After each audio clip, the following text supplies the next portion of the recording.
જય શ્રી રામ, જય માતાજી. વેરાડોક્સમાં આપનું હાર્દિક સ્વાગત છે. આજે આપણે આવ્યા છે વ્યારાના લીમડા ચોક નવરાત્રી મહોત્સવમાં. તો ચાલો આપણે જાણીએ એમના 9 દિવસના નવરાત્રીમાં કેવું આયોજન છે તે.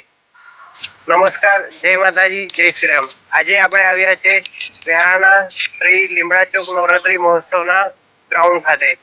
અહીં આ નવરાત્રીમાં અલગ અલગ દર વર્ષે નવું કરવામાં આવી રહ્યો છે.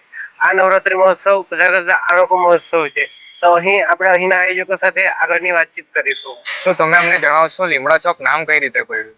નમસ્તે. આજે વ્યારા ટોપ્સના માધ્યમથી લીમડા ચોકના નવરાત્રીના ગ્રાઉન્ડ ઉપર અહીં ઉપસ્થિત શ્રી જય સિંધી, અક્ષય પંચાલ તથા ક્રિશ પંચાલનું આ ગ્રાઉન્ડ ઉપર હૃદયપૂર્વક સ્વાગત કરું છું, અભિવાદન કરું છું.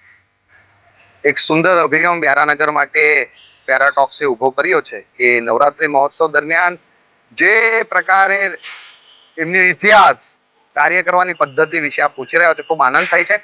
લીમડા ચોક નામ કેવી રીતના પડ્યું એના માટે છેલ્લા 50 વર્ષની આ એક ગાથા કહી શકાય. આ ગ્રાઉન્ડની બિલકુલ સામે એક લીમડાનું ઝાડ છે.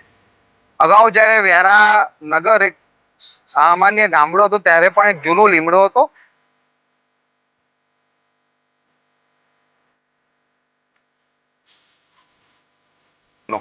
અને ત્યાં લીમડા ઉપર એક ગ્રુપ બેસતું હતું, જેમ આજે હું વાત કરી રહ્યો છું. મારા ફાધર જે આજે 82 વર્ષના છે, તે લોકો અને તેમનું ગ્રુપ, અમારા પ્રમુખ જે છે અહીંયા લીમડા ચોકના એવા અતુલભાઈ વ્યાસ, ચંદ્રકાંતભાઈ પટેલ, ચંદ્રકાંતભાઈ પટેલના પપ્પા ગોવિંદભાઈ પટેલ, આમ છેલ્લા 50 વર્ષ ઉપરાંતથી અમે આ લીમડાના એટલે અમારું તેનું નામ લીમડા ચોક તરીકે લીમડા ચોક નવરાત્રી મહોત્સવ દ્વારા સુરક્ષા માટે અને સુવિધા માટે બેસવા માટે 500 જેટલી ખુરશીઓની વ્યવસ્થા રાખી છે. જોડે જોડે સીસીટીવી કેમેરાનો પણ જે તે લોકેશન ઉપર ઇન્સ્ટોલ કરવામાં આવેલા છે. ફાયર સેફટી માટે ફાયર એક્સટિંગ્વિશરની પણ વ્યવસ્થા રાખવામાં આવેલ છે. તેમજ અવારનવાર માઇક ઉપર એનાઉન્સમેન્ટ કરીને કોઈ પણ ત્રાહિત વ્યક્તિ વિડીયો ના ઉતારે, ફોટોગ્રાફી ના કરે તેની જાહેરાતો કરીએ છીએ.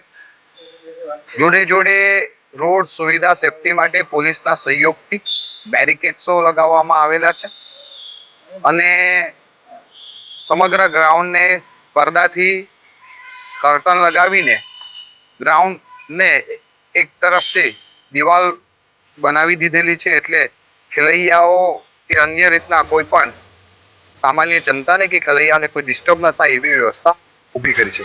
જોડે જોડે ફૂડ સ્ટોલની પણ વ્યવસ્થા રાખેલી છે, જેના કારણે આવનાર દર્શકો, ખેલૈયાઓ નાસ્તા પાણીનો ઉપયોગ તેમાં કરી શકે અને બનતી યથાયોગ્ય વ્યવસ્થા કરવાનો પ્રયત્ન કરે છે. વ્યારા નગરના લોકો માટે લીમડા ચોક નવરાત્રી મહોત્સવ શું અર્થ ધરાવે છે? વર્ષોથી લીમડા ચોક ખાતે નવરાત્રી મહોત્સવનું આયોજન કરવામાં આવે છે.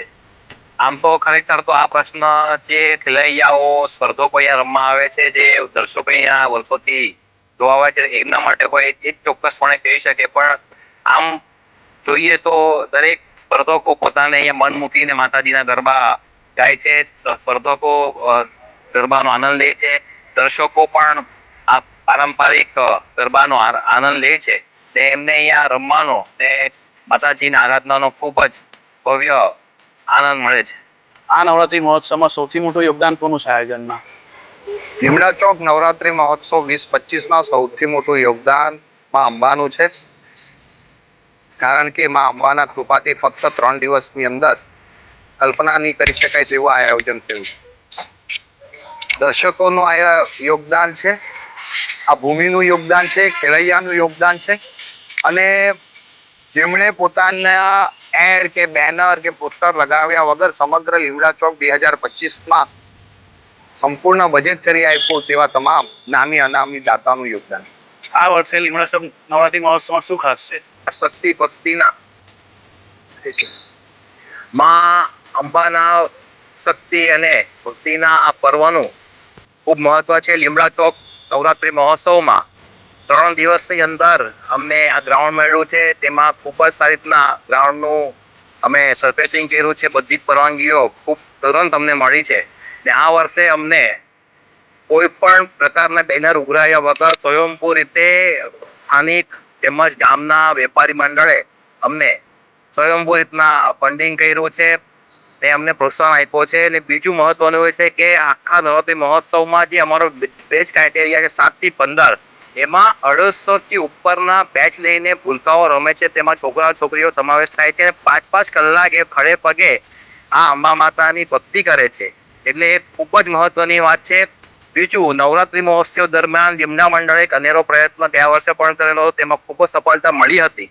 આ વર્ષે પણ 1 તારીખે 1 ઓક્ટોબર 2025ના રોજ વ્યારાનગરના શેરી ગરબાનું આયોજન નવરાત્રિ મંડળમાં કરવામાં આવ્યું છે. તેમાં ખૂબ જ સારો પ્રતિસાદ મળી રહ્યો છે અને ગ્રામજનોને એ શેરી ગરબા જોવા માટે ખૂબ જ ઉત્સુકતા છે એવી અમને માહિતી મળી રહી છે. આ અમારું મહત્વનું બધું પાસું ગણાય છે.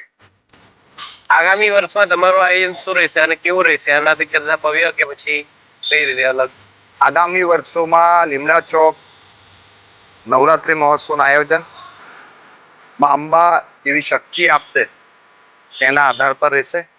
ભવ્ય કરવું કે સામાન્ય કરવું એ તો માના હાથમાં હોય છે, પણ એકદમ સ્વાભાવિક રીતના કરવું અને નવરાત્રિનો મહોત્સવની સાથે સાથે એના ભાવાર્થમાં શું આપણે કરી શકીએ એ ખૂબ જરૂરી છે. વ્યારા ટોક્સના પ્રથમ ઇન્ટરવ્યુમાં લીમડા ચોક નવરાત્રી મહોત્સવે જે અમને સાથ સહયોગ આપ્યો છે એ બદલ વ્યારા ટોક્સની ટીમ વતી આપનો ખૂબ ખૂબ આભાર.